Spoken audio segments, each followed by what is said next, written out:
avšak zachytávajú vždy moment, ktorý si môžeme aj o niekoľko rokov pripomenúť. Horšie je, ak o digitálne fotografie prídeme. Vymažeme si ich z pamäťovej karty, prípadne sa digitálny fotoaparát poškodí a momenty, ktoré by sme si radi pripomínali, sú zrazu uložené len v našej vlastnej pamäti.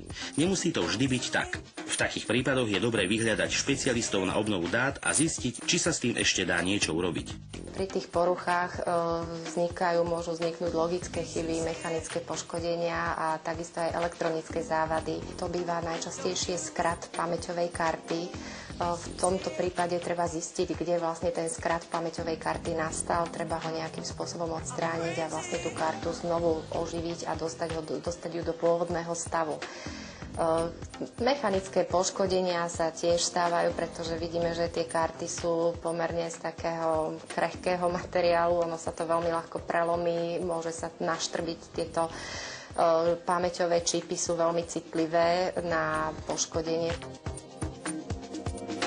Veľmi býva častokrát nebezpečné používať túto pamäťovú kartu pri extrémne vysokých a extrémne nízkych teplotách. V súčasnosti sú už na trhu karty charakteru takého, kde sú ochránené pod vplyvom nízkych teplot, to znamená od minus 25 do plus 85 stupňov Celzia. Získať späť fotografie z poškodených médií býva mravčia práca, na ktorú treba riadnu dávku trpezlivosti.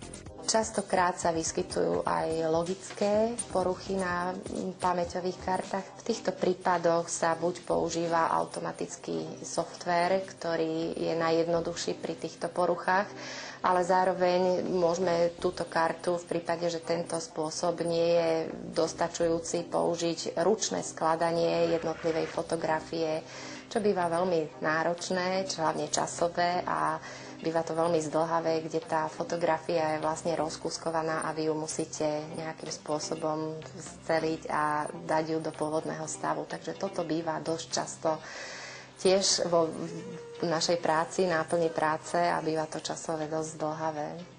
Fotografie môžu mať aj veľmi osobný charakter a mnohým zíde na že ak ich dajú opraviť, môžu tým prísť o časť súkromia. Seriózne firmy poskytujúce služby na záchranu dát však deklarujú úplnú diskrétnosť zachránených dát, ktorú možno poistiť písomnou zmluvou.